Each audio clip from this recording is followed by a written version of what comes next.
Online gaming in the Philippines is a fast-rising industry that offers immense potential and benefits. However, due to some perceived loopholes in our regulations and billing setup, a lot of Philippine offshore gaming operators, also called POGOs, are already threatening to transfer their businesses to neighboring Asian countries like Cambodia, Taiwan, and Malaysia. This fact endangers the capability of the industry to expand and be sustainable. It's now a challenge for us partners to promulgate measures to ensure steady growth for the online gaming industry here in the Philippines.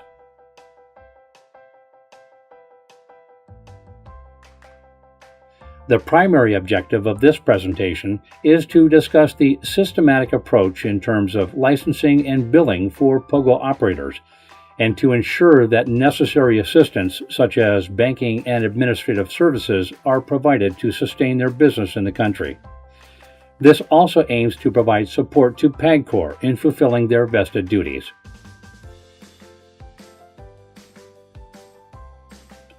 These POGOs serve as the platform of these offshore companies to carry out their online gaming business here in the Philippines. In the aspect of its importance, these businesses generate employment and could potentially be a source of government income through proper taxation and regulation. These offshore companies are categorized as follows. We have the service providers. They offer payment solution, marketing, and BPO services that include customer support, traders, fraud and KYC checks, as well as IT assistance. We also have the product providers that provide live streaming, random number generator-based games, gaming software, live tables, and aggregators who provide customized gaming solutions. Lastly, we have the operators, who are the website owners. They are the ones who accept the bets from the players.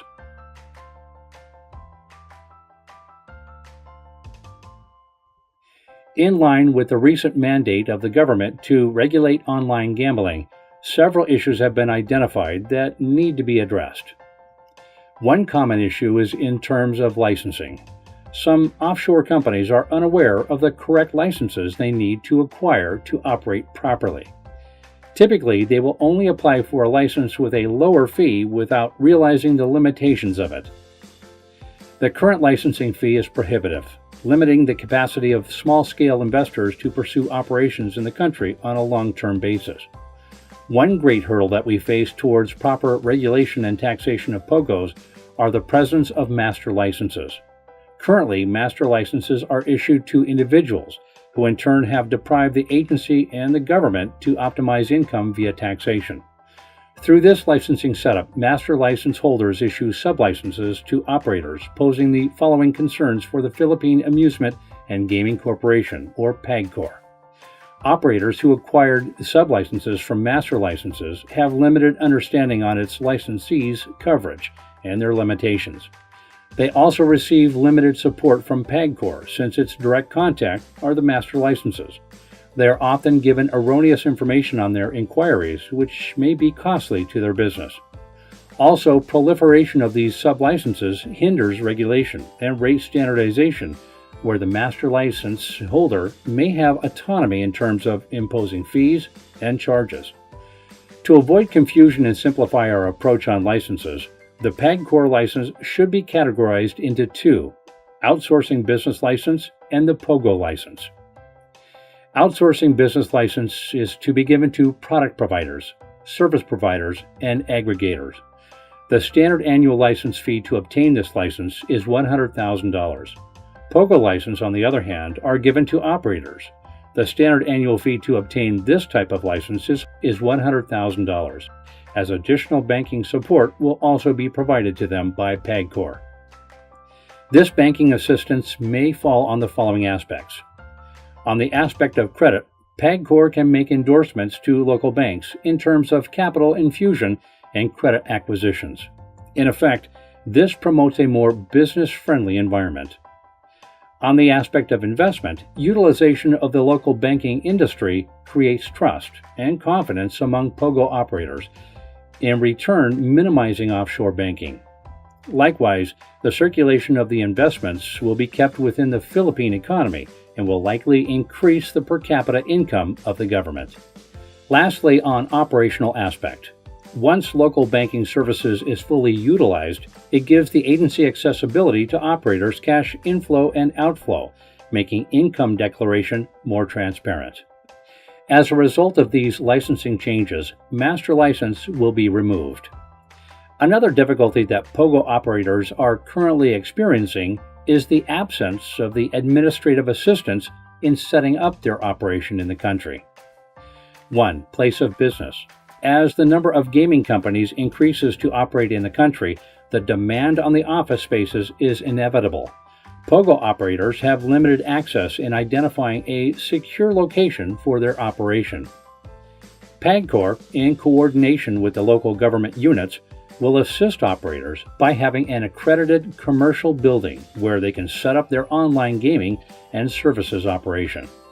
The control and regulation over this service will enable PAGCOR to establish an operator-friendly environment.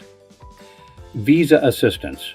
One of the obvious problems with the current setup among Pogo operators are the influx of illegal aliens coming from neighboring Asian countries, particularly China, Malaysia, Thailand, Vietnam, et al.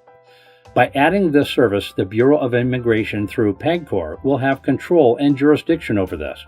Regulation over these illegal aliens will minimize the issue on human smuggling, and at the same time, proper taxation will be done as well. PAGCOR will issue accreditation from the Bureau of Immigration to assist operators with their employees' visa applications. Another issue is with the taxation and monthly fees. With the current setup, we imposed fixed monthly rates and table fees on different services available by the operator, such as sports betting and live dealer platforms, and a 2% tax on RNG-based games.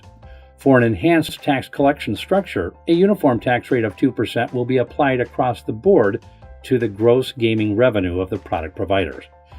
This process will ensure uniform taxation across all operators availing the services from the providers.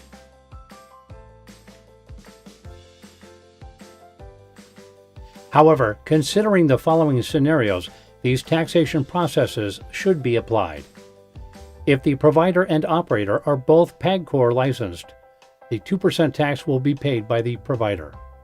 If the provider is PAGCOR licensed and the operator is not, we will be billing the 2% tax from the provider and will encourage and help them make sure that their operators are licensed. If the operator is PAGCOR licensed and the provider is not, we will be billing the 2% tax from the operator and will urge and help them make sure that their providers are licensed. This setup will urge all Pogos to legitimize their businesses with PAGCOR in order to have a more efficient way of paying their taxes through GGR. Operators and providers will be more interested in transferring their businesses in the Philippines, as it is more beneficial for them to have partners who are licensed with PAGCOR.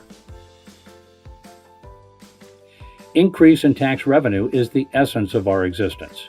Beyond that, with the mission and vision of the company, we will be positioning the country as the new online casino hub of Asia.